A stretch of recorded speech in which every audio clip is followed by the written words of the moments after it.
Appreciate you guys joining today. I think really what I wanted to connect with you guys on is, as we continue to, build out our repeatable sort of fabric-based data warehouse, getting data, getting it all into a centralized warehouse for commercial real estate, and then spinning out reports. Well, the two common domains are going to be financial and operational data. So financial always comes first. One thing, for my education, and I was struggling with initially is like we had Power BI and then Fabric came out.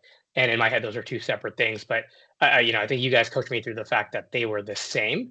But I'd love to sort of hear from your background, like what really is the difference between Fabric and Power BI, just as a level set here. Yeah, I mean, I think they're different. I think they're just what Fabric really is a very unified across all of Azure's products into one umbrella, and so they have very seamless integration with Power BI, but it's not one of those things where, it's the end all be all is just Power BI. I mean, it can still connect to like Tableau or any other thing, but what Fabric's offering is just you have the engineering aspect, which was traditionally something very separate, right? And then you have your data science aspect in one umbrella. Then you also have the reporting. And so what we're going to showcase today is really the seamless integration that you can have your lakehouse warehouse, and then you can automatically go create a semantic model and then go build out pretty dashboards that, hopefully Kevin will be able to show us. Yeah, and honestly, I feel like Microsoft also still doesn't quite know, because if you log into Power BI, for a split second, it'll show the Fabric logo, and then immediately it'll show the Power BI logo. So it all still is one umbrella, and I think that's where they're moving towards. But it's still then it goes from green to yellow, right? It switches from the color palette from Fabric to Power BI. And I think eventually it's all coming back. So the way I just see the world is Fabric, Power BI, one big thing. And even though technically it still feels a little different, it looks like it's heading in that direction, and it's a safe bet. Awesome. Okay. So then, maybe question for you, Marco, right? From an engineering standpoint, we have ETLs that bring in like MRI, Entrada, Yardi, and they all have their own way they do accounting. So what are some of the sort of the goals and targets for us to make sure we can do unified reporting, right? Because as an asset manager, you don't really care that your actuals and budgets came from MRI from one PM and then another actuals and budget from Yardi. You just care, does my income statement roll up? So curious to know sort of your thought process on getting that to work. Yep. Thanks, Emil. So that's a really cool topic to talk about. So right now we connect with most of the major tools like MRI, RealPage, Entrada, Yardi, etc. And we make sure that we roll up all of that data and combine it into a data model that we own. So what that helps us with is that we can create Power BI financial dashboards on some topics that are split across multiple data sources. So our Python code is really robust, and it helps us to pull all of the data and show it in one seamless place. Yeah, that's great. And I feel like everyone here accidentally became accountants and accounting experts, but I think you all will attest that it's fairly straightforward, right? Because accounting data, a balance sheet hasn't changed in 50 years. GAAP accounting is GAAP accounting. So whether you're in real estate or automotive, it's still the account number, the account code, the actual, the budget, the forecast, and then the period, and then a set of reports that go on top of that. So kind of pivoting from that standard model to Kevin, with you've been in real estate reporting for years. How many reports do we have now? Is it? Yeah, I mean we have. Yeah, I would say about eight different versions of. Yeah. And exactly. And in 10 years from now, I think we'll have 9, right? Right. I just, if you have the T12, and maybe a T12 with a look forward on the forecast, if you have actuals to budgets to variance, this stuff doesn't change, right? So the hard part is, great, now you built the report, so I don't want to be it's super easy, but I love from your perspective, once we have that set of reports and you have sort of the business logic on, year to date, period to date, rolling T12, this is where we're able to sort of roll these out really quickly.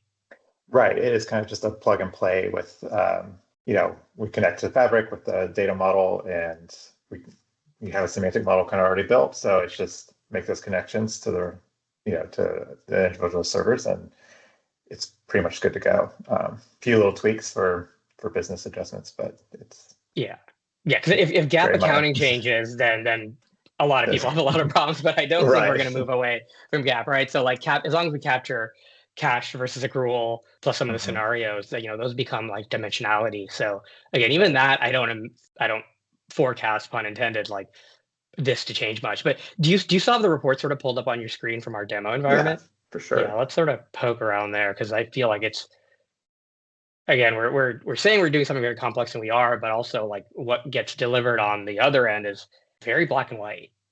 Yeah, this is just a simple financial summary where you're doing more just, hey, your monthly and year-to-date comparisons from the actuals to the budget. You can tweak it by account trees. So if the client has a particular account tree that they want to do, that's something that could be extra, where we kind of make that a custom account tree, but you can stick with the standard Yardi ones. And so here we're looking at an income statement, and yeah, it's very straightforward. And of course, you can look at one property at a time, a portfolio at a time. And the account tree thing is actually really important. I forgot to sort of note that, right? So like what we also do sort of behind the scenes is that, especially if you have like multiple third-party property managers, they're all going to run with their own chart of accounts. Right. But as the asset manager, investment manager, you have your own version. So mapping that coming in is super important, and we sort of handle that as sort of an onboarding process and a maintenance process. But whether Cushman Wakefield called lawn mowing, and then JLL calls it lawn maintenance, you have your own name. So that gets a map, and that gets abstracted out. So from an asset manager's perspective, you just say, where on my income and expenses does this fall? And as long as that sort of mapping and that engineering is done up front, this again becomes very, very straightforward. So what were the other reports that we have right now? So we have like a period comparison. So again, say we take the income statement and you just want to look at it over a date range, period for period. You just get the monthly activity. Very straightforward. And you can do more like an analysis comparison if you wanted to pick any like date range compared to another date range and get the variances between that. So if you wanted to compare, one of your revenue items for 2025 to 2024, or just prior quarter to current quarter, or Q4 2024 to Q4 2025, and just see how that variance is, especially with expenses. It could be pretty valuable of like, why does a certain property or portfolio have like a whole lot more maintenance expenses, or what's going on there?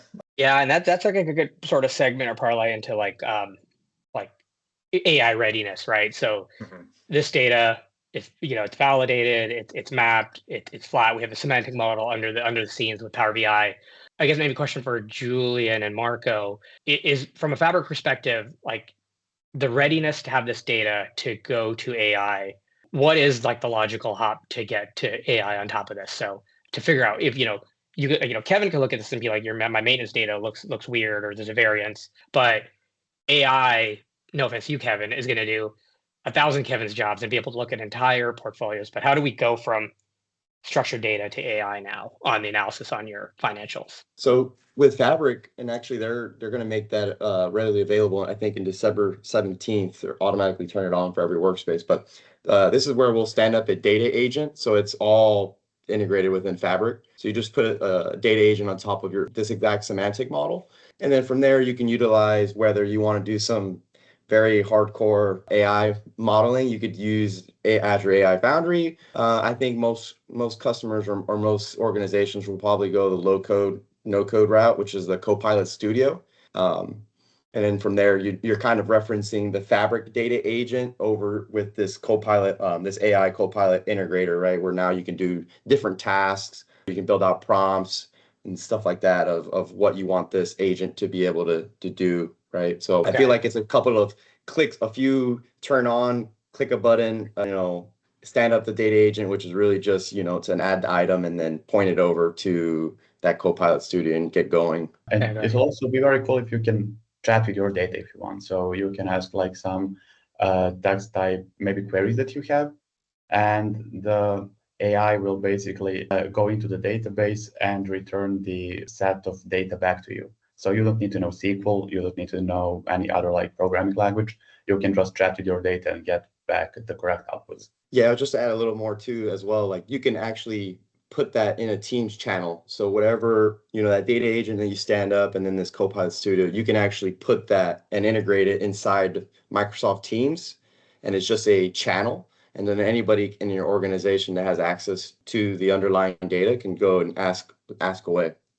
Yeah, let's definitely get that stood up in the demo environment. I think that would be cool for us to see and cool for everyone else to see. Let's say I'm an asset manager and I come in Monday morning, and one of the first things I do is I want to look at the health of my properties, right? So financial and operational. So let's look at financials.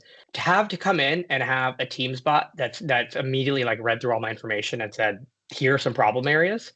And then also queue up the approval emails that would go to a PM because that's a big thing, right? As asset manager, I then have to look for the issue, then reach out to the PM and have them adjust the budget, the forecast, or explain the variance. And that's my job, but that's definitely something that should be streamlined. So the Copilot agent could share in Teams the issue.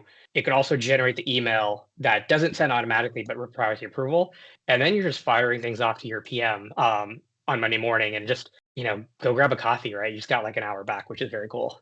I think that it's important to have humans in the loop here, but it's also important to speed up the work that needs to be done.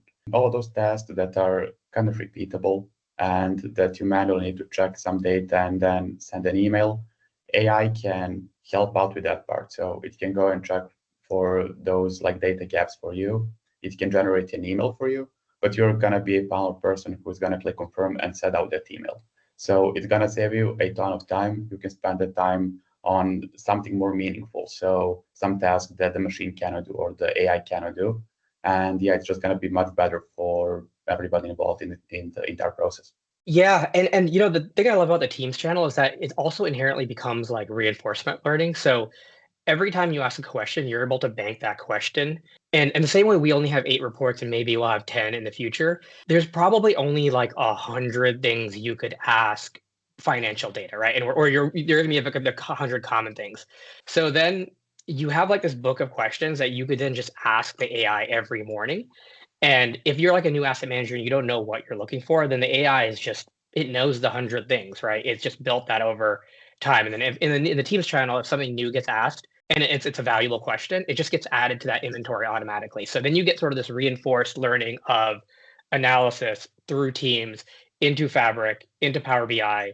And then if something gets asked often enough, then we tell Kevin to go build a report around it, right? So then it becomes a push button report. So it just does become this feedback loop and start pulling hours out, getting hours back out of your day, which is very cool.